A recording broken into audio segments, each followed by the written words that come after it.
Hey everyone, welcome to the channel. My name is Ash and I'm here with a review roundup video for you.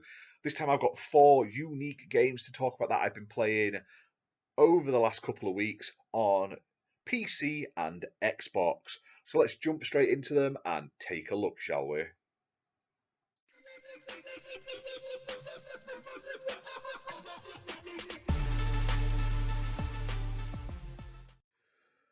Okay, first up is a game I've really enjoyed playing.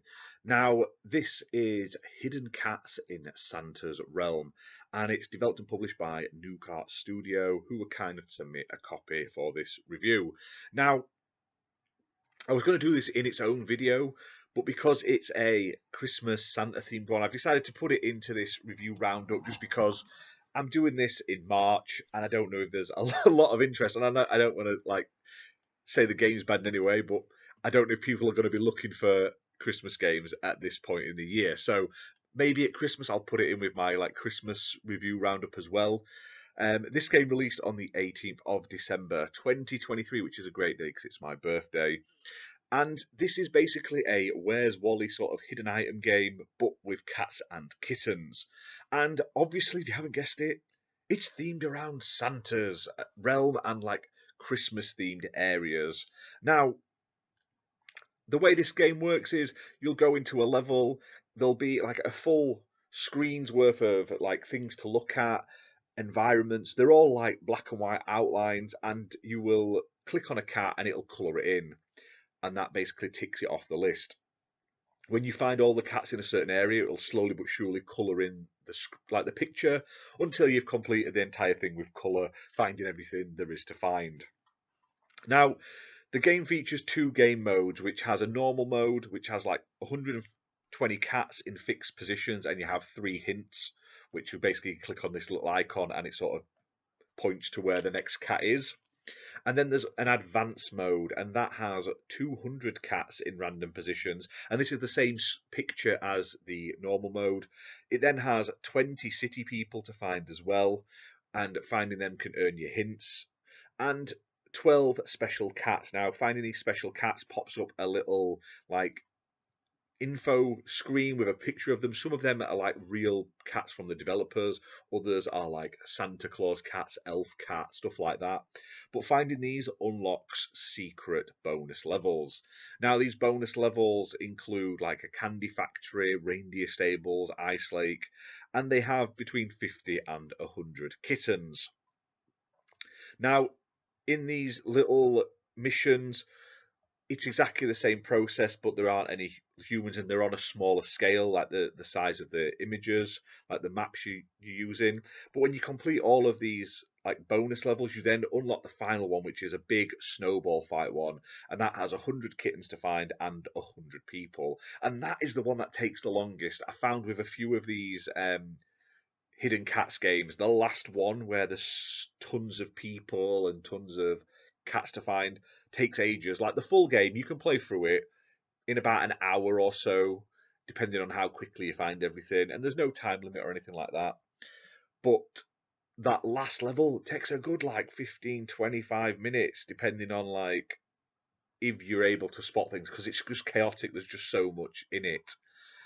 But the game's super chill. It has a nice art style. There's 970 odd objects to find. I like that the environments aren't just static, they're animated as well. So there's cars and planes moving about and stuff like that. And sometimes the cats are hidden in or behind things, and there's a little animation to sort of hint that they're there. So to click on it and then it'll move things, which is cool. I like the Christmas theme of it. I like the different environments, they're all varied.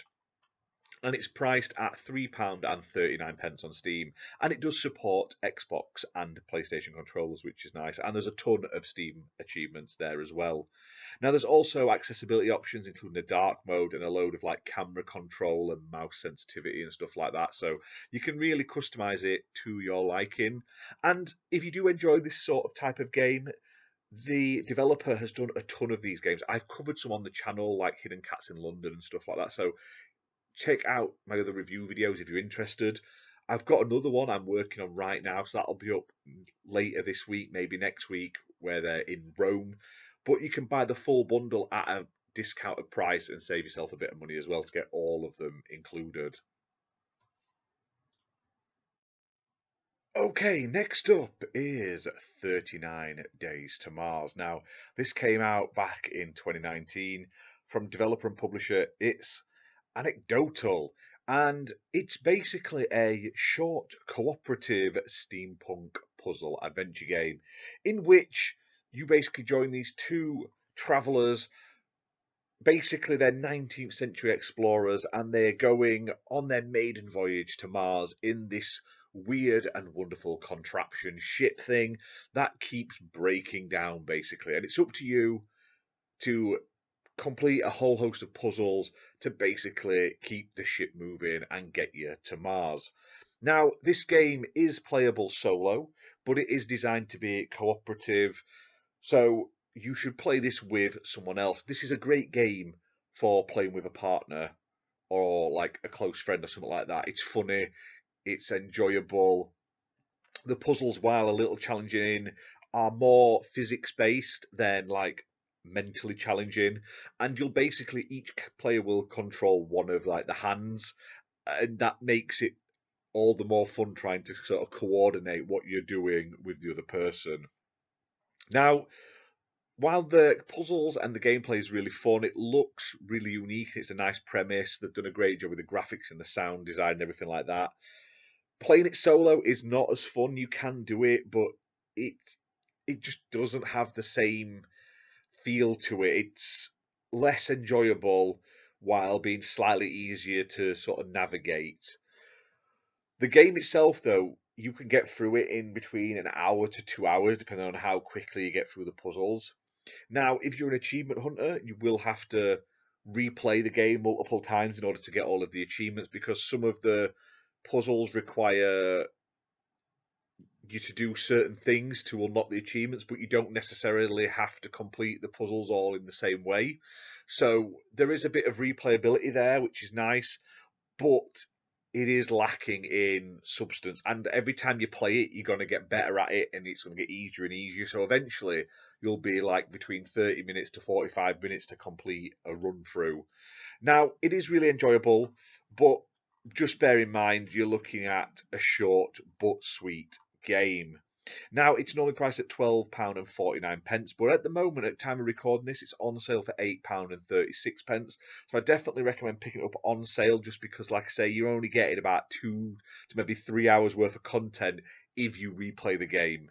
If not, you'll only get like sub 2 hours worth of time for the one playthrough. Now it's playable on Xbox One and Xbox Series X and S consoles, and honestly, it's really unique. It's really fun. It's just a little too short. I feel like there could have been a little bit more added to it for the price. Okay, next up is Cat and the Ghostly Road. Now, I played this on Xbox. It's previously been released on PC, but it came to Xbox on the 6th of March 2024. It's developed by BOV Games and it's published by Sometimes You, who were kind enough to send me a copy. Now, this is an atmospheric point and click adventure game in which you play as this white cat who basically is like wandering alone in the forest, basically close to death, passes out, and he's saved by this artist painter guy. Now, this guy saves him. He takes him in, looks after the cat and stuff like that. Then one day, he's attacked by an evil spirit, and he basically becomes super ill, and his soul has basically been stolen by demons. And it's up to the cat to go on an adventure to help save his friend from death by journeying into the worlds of ghosts and demons. Now, you have this special cat's vision ability which sort of shows off the demons. And I really like the art style. While it's not super detailed, it's very hand drawn and stuff. I do like the creepiness of the demon characters. And I love the sort of Japanese setting and mythology that's woven throughout it. Now, gameplay wise, this is a mix of like classic point and click adventure game. inventories and stuff like that, clicking on items, using items, as well as a few little puzzles sprinkled throughout to keep it fresh. Now, the game itself isn't overly long. You'll get through it within about an hour to 2 hours, and it is a very straightforward 1000 gamer score for achievement hunters out there. Now, on Xbox, it's playable on Xbox One and Xbox Series X and S consoles, priced at £8.39. However, there is a free trial on Xbox, so don't take my word for it what this game's like. Jump in yourself, have a look, give it a go for absolutely nothing.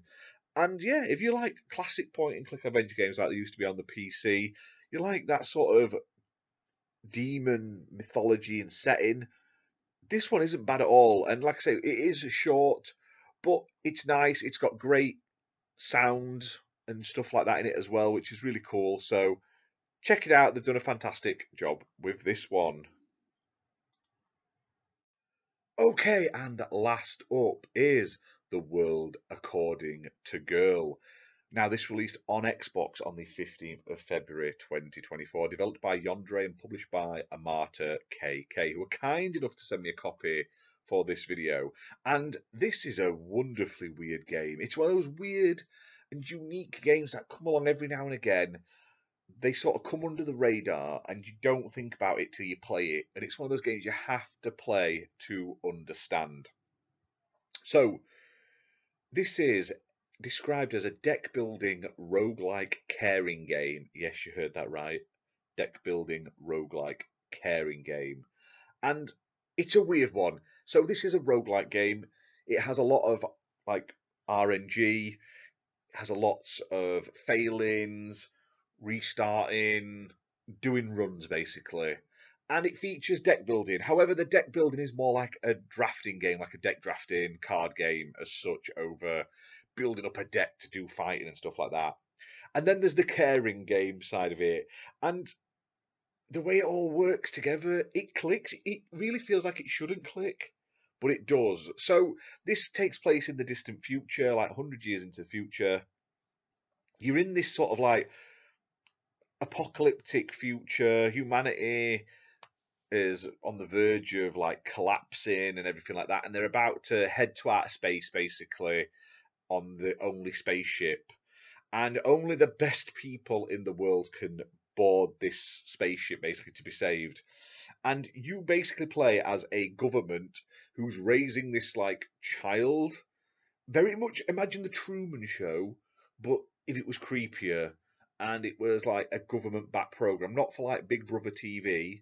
Like you're raising them to be like the perfect person, basically.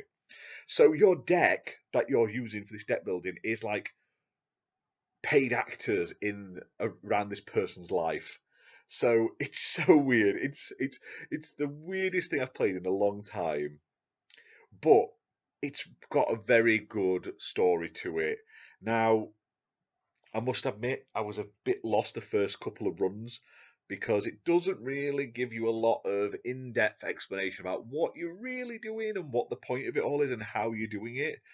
And there's a lot of RNG, so a lot of randomization. If you don't like that, you probably want to stay away from this. Like, you could end your run, like your playthrough of it, very, very quickly, or you could just go the total opposite and you absolutely smash it without really doing much. It's funny, but give it a try and get used to it first before like really jumping in, because like I don't want to say it's a quick hook. It is really, really fun though. So you've basically got to use these actors for various roles around this fake city that you're raising this girl in, and there's different like sections of this city, and you basically have turns where you have to sort of influence the girl in each of these areas.